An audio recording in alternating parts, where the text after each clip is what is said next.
ઘણા વર્ષો પહેલાં સૌરાષ્ટ્રના એક નાનકડા ગામમાં દેવજીભાઈ નામનો ગરીબ કુંભાર રહેતો હતો. તે માટીના ઘડા બનાવીને પોતાનું અને પરિવારનું ગુજરાન ચલાવતો. તેની પાસે પૈસા ઓછા હતા, પરંતુ ઈમાનદારી ખૂબ હતી.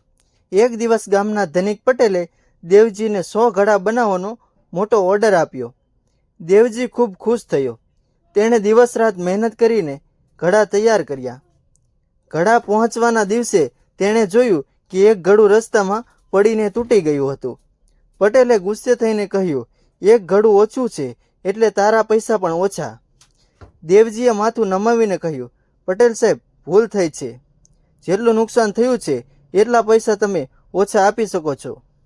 પટેલે પૈસા કાપી લીધા, પરંતુ થોડા દિવસ પછી ગામમાં પાણી ભારે તંગી પડી. લોકો દૂરના કૂવામાંથી પાણી લાવતા હતા. દેવજી પણ પાણી ભરવા જતો હતો. તેના ઘરે એક જૂનું તૂટેલું ઘડું પડેલું હતું. ઘડામાં તિરાડ હોવાથી પાણી રસ્તામાં ટપકતું હતું. એક દિવસ દેવજીની પત્નીએ કહ્યું, આ તૂટેલું ઘડું ફેંકી દો. દેવજી બોલ્યો, રહેવા દે, કદાચ એ પણ કોઈનું કામનું હશે. તે બીજા દિવસે એ ઘડામાં બીજ નાખીને કૂવાના રસ્તા પર મૂકી દીધું. પાણી ટપકતા ત્યાં બીજને પાણી મળતું રહ્યું. થોડા મહિનામાં રસ્તાની બંને બાજુ લીલાછમ છોડ ઉગી નીકળ્યા અને પછી સુંદર ફૂલો ખીલ્યા. ગામના લોકો આશ્ચર્યથી જોવા લાગ્યા. પટેલ પણ ત્યાંથી પસાર થયો. તેણે દેવજીને પૂછ્યું, આટલા સુંદર ફૂલો અહીં કેવી રીતે ઉગ્યા?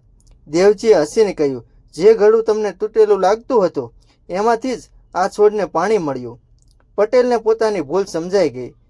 તેણે દેવજીને બોલાવીને કહ્યું, માણસ કે વસ્તુમાં ખામી હોય તો તેને નકામી સમજી લેવી મોટી ભૂલ છે. પટેલે દેવજીને ગામના બધા ઘડા બનાવવાનો કાયમી કામ આપ્યો. બોધ, જીવનમાં કોઈ વસ્તુ સંપૂર્ણ ન હોય તો પણ તેની અંદર કોઈને કોઈ ઉપયોગી બનવાની ક્ષમતા જરૂર હોય છે.